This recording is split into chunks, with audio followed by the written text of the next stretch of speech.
My dad started the company in 1978. I was 16. I helped him part-time while I was going to school. And then I decided I was going to go to college. Um, wasn't sure exactly what I was going to do, but I took some business classes. And then I decided to get married, so I needed a job and went full-time with my dad. And sometime after that, he made me a business partner.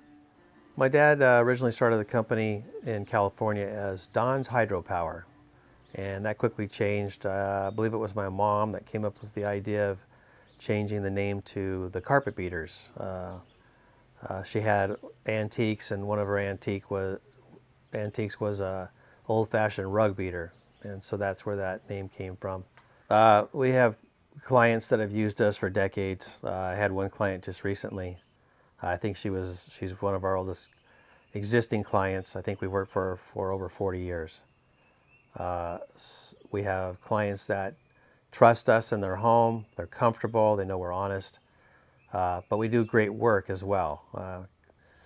When we clean a carpet, the carpets stay clean. Spots, when you remove them, they're gone. So often other cleaning companies have looks good after they're done cleaning the carpet, but in a short period of time, maybe a week, maybe days, the carpet spots come back because they didn't actually get it cleaned. So we know what we're doing, and we want to do a great job. We don't want to do a good job. We want to do a great job, and we've earned the trust of a lot of clients that have used us for a long, long time. My father and I both were basic carpet inspectors at one point in time.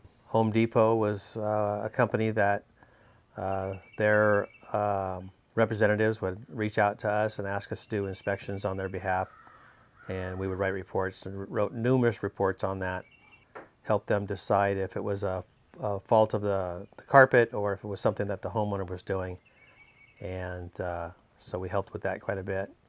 I've been involved in work with cleaning companies all over the country. I've had the privilege of speaking on a stage to about 150 other cleaning companies that were learning from one another, and I happened to be one of the keynote speakers at the event. It was enjoyable. I learned a lot, taught a lot. In California, we had built the business to 4 trucks. We had 3 carpet cleaning trucks and 1 upholstery cleaning truck. We did other things, area rugs and tile and cleaning, but we had 3 trucks set up for the main work. The upholstery truck, the individual on that, which happened to be my dad most of the time, went out and did a lot of price quotes and so forth. But we had a good crew. We've had, I'd say, 20 people working for the carpet beaters over that 45 years. One employee whose dad was my dad's best friend was with us for 21 years. We've had some good employees. We've had a lot of family members work with us.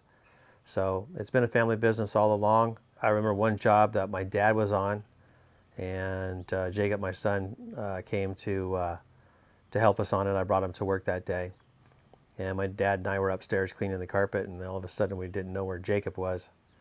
And I think I went downstairs, and there he was, eating peanuts or something, and just visiting with the customers. I do remember the day that I went to work with my dad and my grandfather. At the office, there was this rectangular, it was like a reddish brown color magnifying glass that was kind of used as a paperweight. I think they used it to look at paperwork and things like that as well. But it was just one of those things that was always there, and for some reason I liked to play with it as a kid. And when we went to that job, I remember taking it with me and acting like I knew what I was doing. And in my head, the client thought that I was also an expert, being the son of and grandson of carpet cleaners. So I'd take that magnifying glass and look at the really close up on the fibers in front of the client to make it look like I was inspecting it. And that's probably my earliest memory in the carpet cleaning industry. About a month after he got married, he said, "Hey, what do you think about me coming to work with you?" And I said, "Great." And so he became the third generation in the line of carpet cleaners.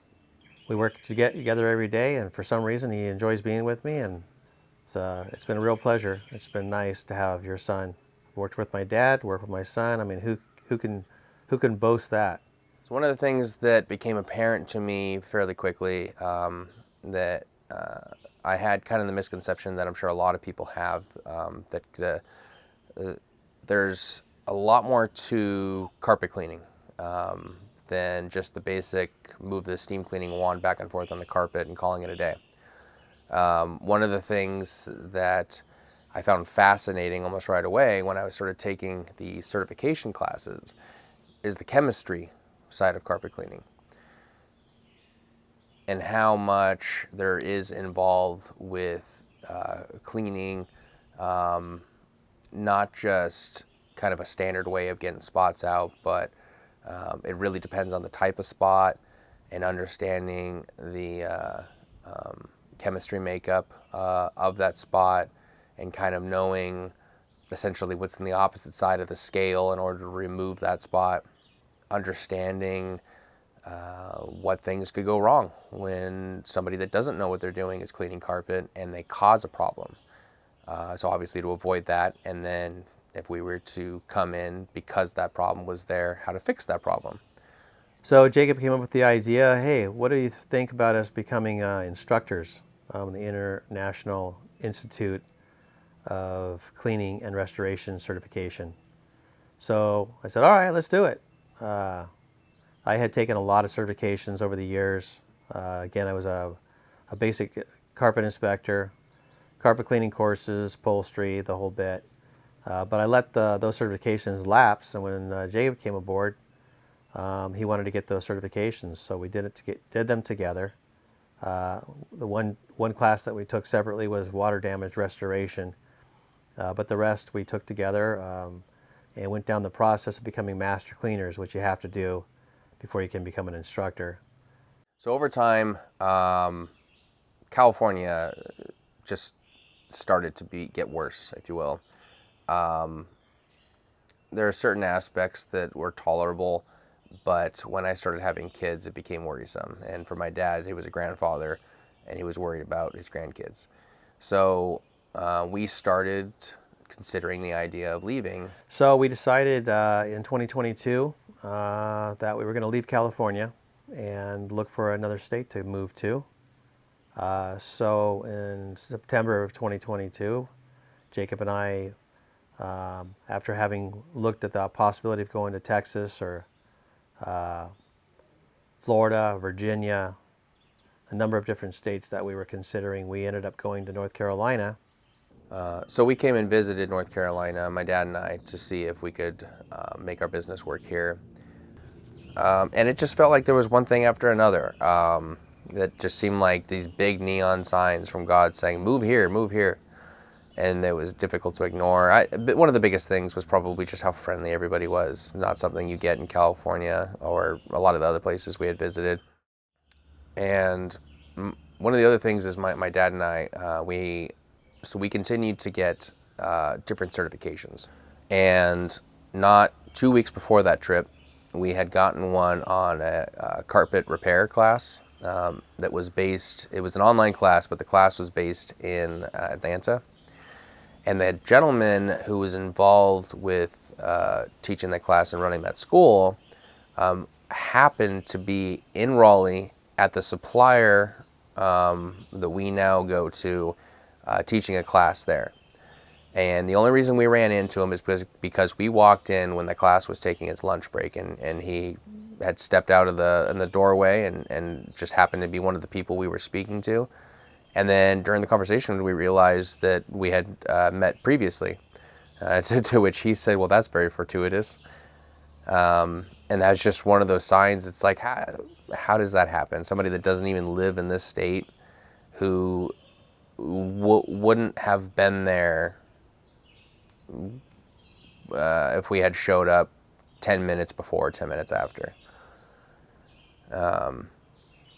It's hard to believe that God wasn't involved with our move here. When we came to North Carolina, My son and I, one of the things that he wanted to do was go to the old Capitol building. And so we went there, which was very fascinating. So when we decided to move to North Carolina, we considered keeping the name Carpet Beaters, but also saw the new location as an opportunity to have some fun with some rebranding. On that trip I took with my father out here to see if this is where we wanted to kind of start our new lives, we had visited the Capitol in Raleigh, and we stopped in front of the statue of the three presidents that were born in North Carolina. Andrew Johnson and James Polk on the sides, and then Andrew Jackson up on a horse. And right below the horse, and in between all three, was this shield that had kind of like the American flag on it, with the stars on the top and the stripes going down. And I thought that's what I wanted to base the new logo on. And my son liked that and decided, hey, that should be our symbol of our company. North Carolina being the first state to declare independence during the Revolutionary War against England, we decided, or my son decided, and I thought it was a good idea, that we go with First Independence Carpet Care. We wanted the whole business basically to be locally themed in a patriotic way. We're building First Independence Carpet Care here with 45 years of experience behind us in the California area, and so we're excited about building the company here and the new people we get to work for, and bringing the same great quality and the personal attention that we gave in California to North Carolina. We put together core values for the company. It goes like this: positive experience first. We want a positive experience for ourselves, our employees, and our clients. We embrace our craft. We learn. We grow in the business. We educate ourselves, and educate our employees, and we educate the clients. We're committed to quality. We want to do a great job, and we want it to be a very positive experience for you. We want you, whenever you think about carpet cleaning or upholstery cleaning or anything else that we do, we want you to think of First Independence Carpet Care. If you want the job done well, hey, listen, you got to call First Independence Carpet Care. And lastly, we enjoy our work, we enjoy our employees, and we enjoy our clients. And it's just a fun day. We have a good time. And there's nothing better than to be able to enjoy your work every day. If you have to do it to make a living, it's a good way to be. Prior to leaving California, we got involved with the local Tustin Museum, who were very interested in us because our family had been in Tustin for many years. So in working with their historian at the Tustin Museum, she tracked our family history past Texas all the way back to North Carolina. And this is all happening after we decided to move, and I think we had named the company at this point to be North Carolina based, and we're finding out that the Whitleys actually can be traced, our line anyways, can be traced all the way back to North Carolina. Like, what are the odds that the place we chose to live turns out that's where we're originally from? So I guess we've come home.